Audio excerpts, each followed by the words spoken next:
Trades are incoming for the New York Islanders, with the new general manager set to step in hopefully any day. A writer has compiled a list of 3 different players who are likely to get traded this offseason, and some of these names can surprise you. We're going to break it down on this episode of Islanders Digest, talk about how likely it is these 3 different players get traded, and what the Islanders could potentially get in return. Before we get into it, be sure to subscribe to the channel. We're getting closer and closer now to 500 subscribers. Thank you all so much. For all those of you who've already subscribed to the channel, your support means a lot as we continue to post Islanders content every single day as we get into what is going to be an absolutely crazy offseason for the New York Islanders. There's been good craziness with the Islanders winning the draft, and bad craziness with the draft lottery, and bad craziness with this GM hunt that has been an absolute mess recently. Hopefully we get an update on that soon, but right now I want to talk about 3 different trade candidates who can get moved when that new general manager can step in. I have a feeling that general manager is going to step in really by the end of this week. I think by Friday, we're going to know who the next general manager of the New York Islanders is. No source there. I'm just speculating based on just how this search is going and the fact that it's hopefully down to 3 candidates now. I think it's going to know by Friday. We're going to have a new GM.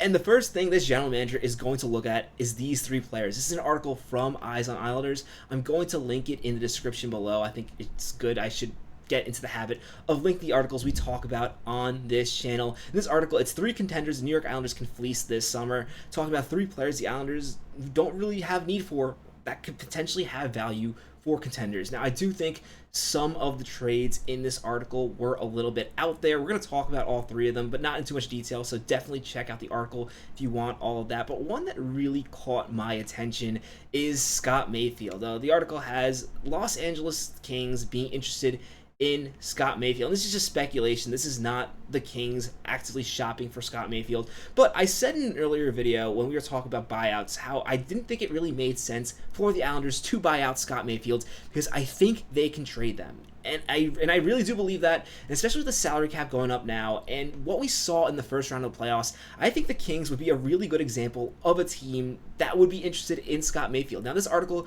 goes on to say that Gavrikov, if he leaves in free agency, there would be a window where the Los Angeles Kings could look for a really big defenseman. I'd argue it does not matter. Well, maybe for salary cap reasons if Gavrikov leaves. Either way, I think the Kings are going to be listening for a trade for Scott Mayfield, considering that this playoffs, they only played 3 or 4 defensemen more than 15 minutes a game. They were really relying on their top 3, their top 4, and it cost them. I mean, by the end of the games, they were tired, and they lost in the first round because their defense was not good enough. They didn't have enough players who can play sound defensively, who were big and strong, and could really protect the net from Connor McDavid, Leon Draisaitl. I'm not saying Scott Mayfield is some masterful defenseman, but as we're going to go into in his stats, he is really solid defensively, and I think the Kings are not going to be the only example of contending teams who really struggled in the playoffs with their defense that perhaps are willing to overpay for defenseman Mayfield. When I say overpay, I mean by taking on that contract. I don't think in a Mayfield trade, the Islanders are really getting much in return, but just that salary cap money back, even if they do have to eat a little, as we talked about in the buyout video, if the Islanders buy Mayfield out, they're going to have to lose around $1.5 million or a little more, 1.6 actually, is 1.666 something, for the next, really, 10 years. Whereas if you can eat a small portion of Mayfield's salary and get him to a king like the Los Angeles Kings, you get that money back, and you also don't have to worry it after Mayfield's contract is over. And talking about it from the Kings' point of view, it makes a lot of sense. Like, as I've said, I know, as Islander fans, we cannot stand Scott Mayfield. It's hard to watch him play defense, but you got to keep in mind he's a right-handed defenseman, and those have value these days. I mean, you always talk about teams being willing to overpay for right-handed defensemen. I mean, we've seen some of the crazy trade rumors that have come around Noah Dobson because he is an elite right-handed defenseman. Yes, he struggles on defensive points, although, as I've mentioned in previous videos, his defense is perhaps not as bad as people think it is. I think it looks worse than it actually is. But with Scott Mayfield, looking at the stats, you gotta note that plus 18 is really impressive, especially on an Islanders team, let's face it, was not very good this year. I think if you look at the Islanders defense, Scott Mayfield was actually one of the only 2 defensemen that was in the positive, and being plus 18 is kind of outstanding. It just shows that perhaps even though he's not passing the eye test, in 66 games being a plus 18, yes, he didn't put up a ton of points, but this is a guy who has not been on for a ton of goals and playing 17 minutes a game. I know he wasn't playing against the top pairs, but this shows that a contending team that really could not trust their defense in the playoffs could value a player like Scott Mayfield and definitely be willing to take him on. Yes, he is 32, but again, these numbers this year were really solid. And before last year where he was hurt, he's had a couple good years where a team can look at Scott Mayfield as a big, strong body and really decide this is a player that they need. And one thing I really like about Los Angeles being one of these potential teams is frankly they just hired Ken Holland as their GM. Islander fans are probably happy that Ken Holland is not going to be the general manager of the New York Islanders. He was one of the candidates we talked about. He's going to LA, and frankly, Ken Holland does seem like a big Scott Mayfield guy, somebody who really overvalues those big, strong defensemen. And we do have to note really quickly here, Scott Mayfield does have a no-move clause as we go into just looking at that contract. Yeah, until 2030, that's really the issue with Scott Mayfield. Frankly, I think if Scott Mayfield did not have this insane contract, I really don't think we'd be that upset about holding on to him another season. But with this contract being the way it is, and just the way he's been on the ice, and just the other defensemen the Islanders have, it's very likely a new GM comes in and says they want to move on from Scott Mayfield.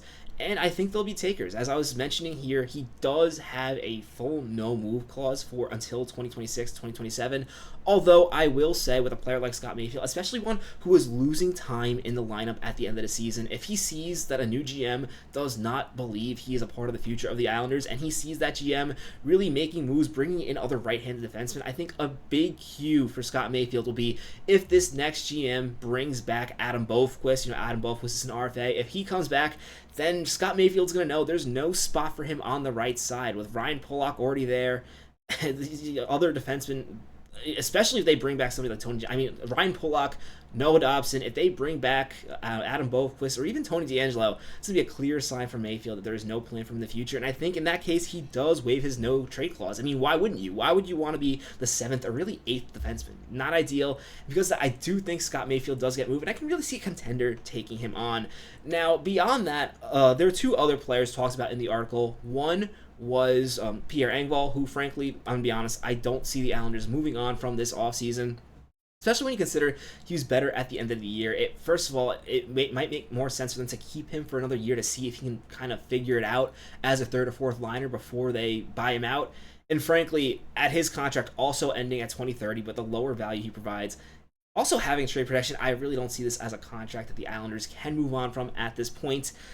And a contending team is likely going to have a tight cap. I know the LA Kings have a tight cap, but they have a need for a defenseman. While I just think there are other players like Pierre Engvall who are just more valuable. But the other player the article mentioned, I think this is actually a really interesting trade candidate for the New York Islanders, is Anthony Duclair. Now, we've got to specify, first of all, when we talk about Anthony Duclair, we don't know what's going to happen with Duclair in the offseason. Since the end of the season, we have heard nothing from Anthony Duclair. We've heard nothing from Patrick Waugh. Lou Lamoriello, even though he's still with the organization at some capacity, is no longer the GM. He has not commented on Duclair either. And after Duclair took a leave of absence, we really don't know what's the situation with this player. There's a chance he might retire and just agree with the Islanders to terminate his contract. He might request trade. We have no idea what's going on. All we know is he took a leave of absence at the end of the season after Patrick Waugh called out his really poor play for the Islanders. And his play, as we're going to talk about right now, was really poor. But Duclair is an interesting player just because of what he's done in previous seasons. He's only 29, so he's not old to the point where he can no longer play hockey. He did deal with injuries this season. But now this article speculated the Islanders would trade him directly to a contender. I can't see that happening. I can't see a contender taking a chance on taking Duclair's $3.5 million. Although I do want to note, unlike with the situation with Scott Mayfield and Pierre Engvall, Anthony Duclair is only signed until 2028. So while it's still a long time, it's not as bad as those other two contracts. But with Duclair, the thing you actually got to really think about is what was he before the Islanders? In previous seasons, just when he was 28, putting up 24 goals. That was incredibly impressive. He has had other really big years. In his few games with the Lightning, just playing 17 games, he had 8 goals, 7 assists. This is a player who's shown that he can play and be a really good complementary piece for contending teams. So I do think there's a chance that one could consider him, or a more likely situation if the Islanders' new GM doesn't want to deal with this contract. Because gotta keep in mind, with all three of these guys, the new GM did not sign these guys. They did not deliver. They're likely going to want to go in another direction and bring some of their own guys in. And these are three perfect candidates to move. But with Duclair, what's really interesting is perhaps you can get a team in the bottom of the league to maybe take a chance on him, knowing that if he does perform this season, they can flip him for a haul similar to what the Tampa Bay Lightning gave up. I mean, I believe they gave up a second-round pick and a prospect for Anthony Duclair. A team in the bottom of the league could be interested, or the Islanders could hold on to Duclair, maybe see if he brings back a little bit of his previous performance, and then they can shop him to contenders so the GM could get assets. A lot can happen with these three players. I will say, if I had to guess, out of the three of them, I guess Scott Mayfield is the most likely to get moved, especially with the Islanders likely drafting Schaefer first overall. I think that's going to show him the writing is on the walls, and he's going to want to go to another team.